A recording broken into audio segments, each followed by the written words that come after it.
In this paper, we're looking at the effect of direct-to-consumer advertising of prescription drugs. Now, Americans, we're constantly surrounded by advertising in our daily lives, and economists, we often think about advertising having one of two different effects. You could think of an informational effect, letting consumers know that a certain product exists, or you could think of more of a business stealing effect, convincing you to buy the good from firm B instead of from firm A. Now, of course, in the context of prescription drugs, it's an even more kind of unique setting. The United States has only allowed firms to advertise drugs to consumers since 1997. And to this date, most developed countries don't allow firms to advertise pharmaceuticals to consumers. So it's a very interesting question, and if you're a regulator, you care a lot about, well, are drug ads informing patients about potential treatments for their condition? Or is it really just about getting you to buy from one firm instead of the other? So in this research, we actually look at the category of drugs called statins. Statins are anti-cholesterol drugs, such as, say, Crestor or Lipitor. These are kind of a big category of drugs, both in terms of how people take them and how they advertise. And so in an ideal world, we'd like to be able to run an experiment, show ads to some people but not to others, and see what happens. Sure enough, that's actually pretty hard to do in the real world. So what we do instead is we exploit the fact that the political process in the United States actually really messes up local advertising markets. So, for example, we use the fact that in the weeks leading up to the Iowa caucuses and the New Hampshire primary, tens of thousands of political ads pour into those media markets, and those political ads actually displace drug ads. So people in those markets don't see drug ads that month. And of course, after those contests are over, the political ads pour into South Carolina and Florida and Nevada, and so on. So that gives us a natural experiment we can use to say what happens when people in certain markets don't see drug ads while people in other markets do. And our findings are quite interesting. So we have two main findings. The first is that among the on-patent branded advertised drugs, these ads are really big on business stealing. They really are about convincing consumers to buy from one firm versus another. And so we find that that's actually quite pronounced among these firms. However, we also find that for the drugs that are off patent but in the same category, so a generic statin, they typically don't advertise and they're typically at a much lower price. It turns out those drugs benefit from those same ads that are produced by the on-patent branded drugs.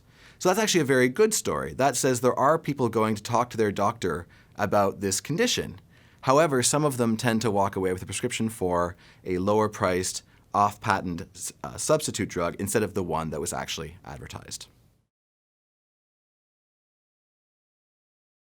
So I think for regulators, a big takeaway, you're concerned as a regulator that if these are really just business stealing, the result could be that drug advertising results in just higher drug prices or even over-medicated patients.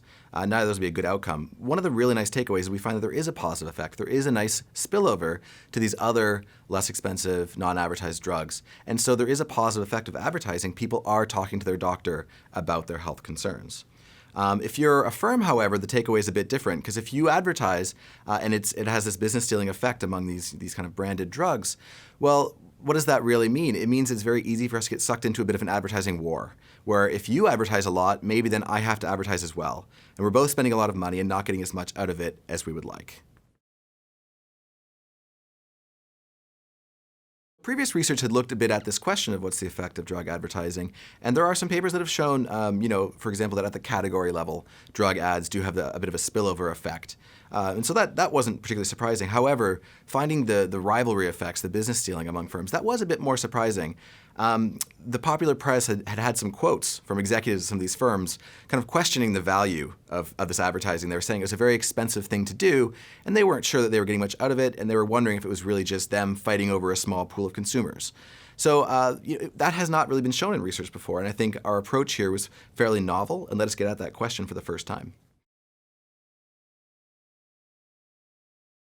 So I think if you're a regulator, right, you really like the positive spillover effect of this, and that's going to go away when there are no more patented drugs in a category, right? So when the last statin is to go off patent, it's unlikely we'll see any more statin ads on TV, and we might have fewer people talking to their doctor about their cholesterol, and actually fewer people taking these drugs, which are very, generally speaking, cost effective. So as a regulator, you do care a lot about that. I mean, that said, this category has plenty of breakthroughs on the horizon, so I don't think it's an imminent concern, but this general finding applies to many other medical categories as well. And so it kind of ask the question, does the FDA need to be telling consumers to go talk to their doctor about their health concerns? Does there need to be some other body doing this advertising if firms stop advertising when they lose the benefits of patent coverage? People are used to seeing a lot of drug ads on TV, and I think they may have noticed over time that the drugs seem to be targeting odder, more obscure conditions. And so I think it's just good to remind everyone that these are really useful ads through the informational effect. I mean, it's good to have patients going and talk to their doctors about their condition. So, even though we might think there's a tad too many drug ads on TV, they do serve a very useful purpose for patients. We were very unique in that we're able to get at this business stealing effect separately from just the informational effect. So being able to tease apart the two forces is really big. We think our approach is very novel. We have this clever natural experiment to get at this question, and we think we're the first to really make this point very clear. It's going to have big implications for both firms and regulators going forward. So my co-author, Amanda Stark, also of Wharton, and I have enjoyed this project immensely.